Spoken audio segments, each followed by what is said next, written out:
తాకట్లో ఉన్న మీ బంగారాన్ని విడిపించి ఆ రోజు ఆన్లైన్ రేటుకి కొంటాం. Sharma gold company.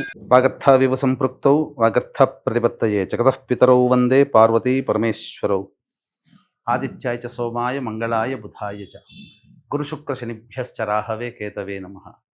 శృంగేరి జగద్గురు పీఠాధిపతులకి, కంచి పీఠాధిపతులకి నమస్కారములు తెలియజేసుకుంటూ కార్యక్రమాన్ని ప్రారంభిద్దాం.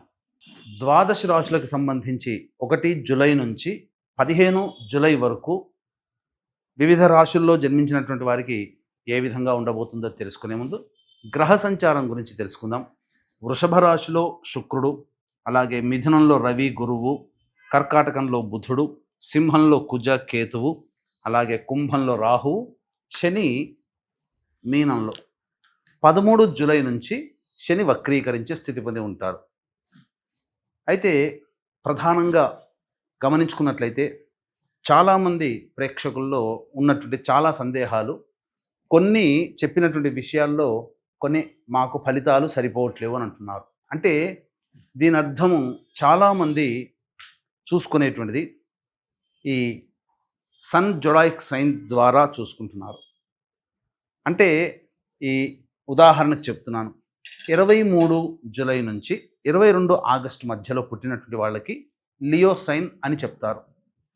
కాబట్టి సింహరాశి గురించి చెప్పేటప్పుడు ఆ 22 జూలై నుంచి 23 జూలై నుంచి 22 ఆగస్టు మధ్యలో పుట్టిన వాళ్ళు చూసుకుంటున్నారు. అది తప్పు. మీరు జన్మించినటువంటి జన్మ తేదీని అనుసరించి ఒక నక్షత్రము, ఆ నక్షత్రాన్ని అనుసరించి రాశి ఉంటుంది. ఆ రాశి ప్రకారమే మీరు చూసుకోవాలి. ఇది సరైనటువంటి విధానము. కొంతమంది నామ నక్షత్రం చూసుకుంటున్నారు. ఉదాహరణకి శ్రీనివాస్ అని చెప్పి అనుకున్నాం అనుకోండి, చాలామంది సి అనే అక్షరం ఈ శతభిష నక్షత్రంలో ఉంటుంది కాబట్టి కుంభరాశికి చూసుకుంటున్నారు, తులారాశికి చూసుకోవాలి. కృష్ణవేణి అన్నప్పుడు మిథున రాశి చూసుకుంటున్నారు, అది కూడా తులారాశి, అలా చూసుకోవాలి. కాబట్టి మనం అనేక విధాలుగా ఈ శాస్త్ర ప్రకారము మనకు ముందుకు వెళ్ళినట్లయితే తప్పకుండా ఆ ఫలితాలు అనేటువంటివి మనకు సరిపోతాయని చెప్పవచ్చు. ఇక ఆలస్యం చేయకుండా వివిధ రాశుల వారికి ఈ 1 జూలై నుంచి 15 జూలై వరకు ఏ విధంగా ఉండబోతుంది, ఆదాయ వ్యయాలు, ఖర్చులు, అలాగే పరిస్థితుల అనుకూలత, ఇవన్నీ కూడా క్లుప్తంగా మనం తెలియజేసుకునే ప్రయత్నం చేద్దాం. ద్వాదశ రాశులలో భాగంగా చివరిదైనటువంటి మీనరాశిలో జన్మించినటువంటి వారికి జూలై 1వ తారీఖు నుంచి 15వ తారీఖు వరకు ఏ విధంగా ఉండబోతుందో తెలుసుకునే ప్రయత్నం చేద్దాం. ఈ యొక్క మీనరాశిలో జన్మించినటువంటి వారికి శుక్రుడు అనుకూలంగా ఉన్నటువంటి కారణం నూతన వ్యక్తులు పరిచయం అవుతారు. సోదరీమణులు, సోదరుల యొక్క సహాయ సహకారాలతో మీ పనులన్నీ కూడాను పూర్తి చేసుకుంటారని చెప్పవచ్చు. ఆనందదాయకమైనటువంటి పరిస్థితి. ఇతరులతో వచ్చినటువంటి వాగ్వివాదాలని, మనస్పర్ధల్ని చర్చలతో సమసిపోయేటట్టుగా చేసుకుంటారు. ఆనందకరంగా జీవిస్తారు. అన్ని విధాలుగా అనుకూలంగా ఉండేటువంటి అవకాశం ఉంటుంది. ముఖ్యంగా ఇతరుల వల్ల కానీ, స్నేహితుల వల్ల కానీ, సోదరీమణుల వల్ల కానీ మీరు బహుమతులు పొందే అవకాశము గోచరమవుతుంది. ఇక అర్ధాష్టమ రవి ప్రభావము అనుకూలంగా లేని కారణం చేత ఉద్యోగ భద్రతలో కొంత ఇబ్బందికర పరిస్థితులు ఉంటాయి. చేస్తున్నటువంటి వృత్తి వ్యాపారాల్లో జాగ్రత్తతో వ్యవహరించాలి, లేకపోతే ధన నష్టము, వస్తు నష్టము జరిగే అవకాశము గోచరమవుతుంది. ఇక గురువు కూడా అనుకూలంగా లేని కారణం చేత కొన్ని ఇబ్బందికర పరిస్థితులు ఎదురవ్వక తప్పదు. ప్రతి పనులలో ఆటంకాలు అనేటువంటివి సర్వసాధారణంగా ఉంటాయి. అలాగే వస్తు నష్టము కూడా జరిగే అవకాశం గురుగ్రహ సంచారం వల్ల కలుగుతుంది.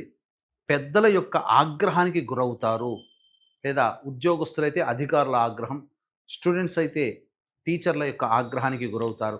పనిష్మెంట్ అనేటువంటిది మీరు పొందుతారని చెప్పవచ్చు. ఇక బుధుడు కూడా అనుకూలంగా లేని కారణం చేత అనాలోచిత నిర్ణయాలు తీసుకొని తప్పుడు నిర్ణయాల వల్ల మీరు నష్టపోవాల్సి వస్తుంది. అంటే స్టాక్ ఎక్స్చేంజ్ రూపంలో పెట్టుబడులు పెట్టకపోవడం చాలా మంచిది. నష్టాలు జరిగే అవకాశం ఉంటుంది.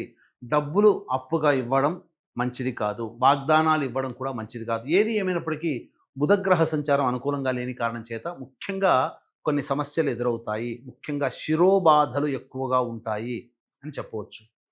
ఇక కుజుడు కేతు యొక్క సంచారము సంపూర్ణంగా యోగిస్తున్నటువంటి కారణం చేత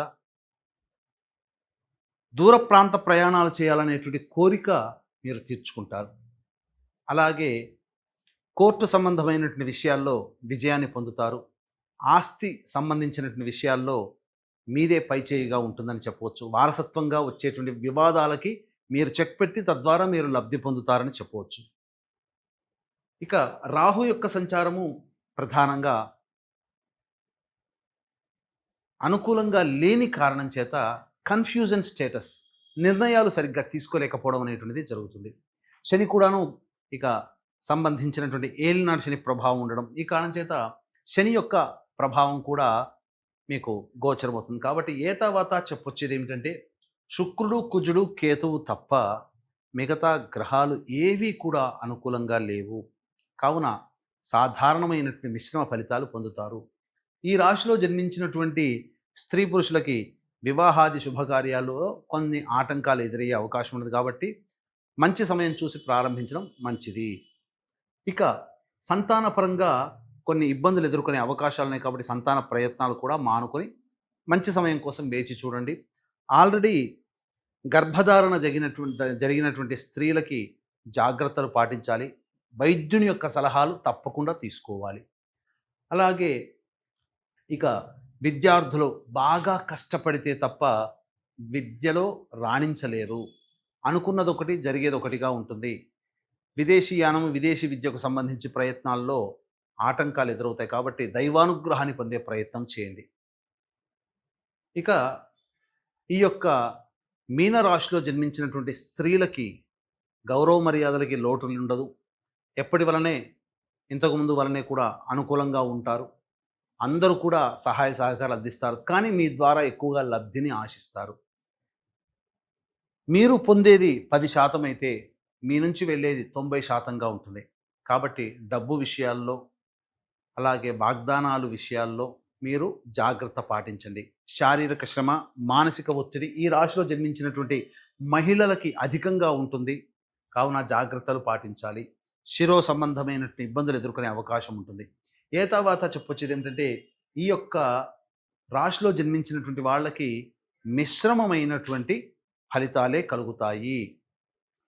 అయితే ప్రధానంగా దైవానుగ్రహం తప్పనిసరి. కాబట్టి ఇట్టి దైవానుగ్రహం మీనరాశితో పాటు జన్మించిన అన్ని రాశుల్లో జన్మించినటువంటి వారికి అందించాలనేటువంటి ఒక సదుద్దేశంతో వారాహి నవరాత్రుల సందర్భంగా మీ జాతకరీత్యా కలుగు విద్య, వివాహ, ఉద్యోగ, దాంపత్య, అనారోగ్య సమస్యలు, శత్రు సమస్యలు, కోర్టు సమస్యలు, ధనపరమైనటువంటి సమస్యలు, అలాగే గృహపరమైనటువంటి సమస్యల నివారణకి 9 రకాల వారాహి దేవతల హోమాలతో పాటుగా మేష, మిథున, కర్కాటక, సింహ, కన్య, వృశ్చిక, ధనస్సు, కుంభ, మీన రాశుల్లో జన్మించినటువంటి వారికి శనిదోష పరిహారార్థమై శనిదోష నివారణ పూజలు, హోమాలన్నిటివి జూలై 5 దశమి స్వాతి నక్షత్రం కలిసినటువంటి అద్భుతమైనటువంటి రోజున సాయంత్రం 7 గంటలకి కార్యక్రమం ప్రారంభమవుతుంది.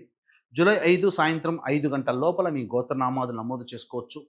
ఈ కార్యక్రమంలో నమోదు చేసుకున్నటువంటి వారికి శక్తిపాతము చేసినటువంటి శంకరుంగలి మాలని ఇవ్వడం జరుగుతుంది. ఇక జూలై 1వ తారీఖు నుంచి 15వ తారీఖు వరకు దైనందిన కార్యక్రమాల్లో మంచి, చెడు, ఆదాయం, వ్యయం ఎలా ఉంటుందో తెలుసుకునే ప్రయత్నం చేద్దాం. 1, 2, 3 తేదీలలో సహాయ సహకారాలు అందడం ద్వారా మీ పనులన్నీ కూడా చక్కబెట్టుకుంటారు.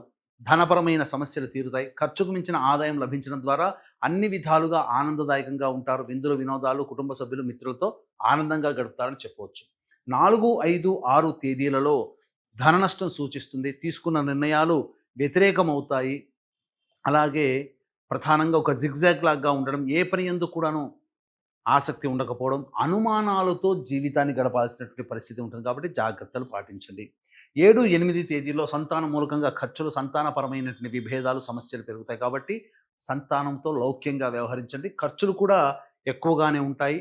ఆస్తిపాస్తులకు సంబంధించినటువంటి పంపకాల విషయాల్లో లేదా ఆస్తులకి, వారసత్వ ఆస్తులకు సంబంధించిన విషయాల్లో కొంత గందరగోళ వాతావరణం ఉంటుందని చెప్పవచ్చు.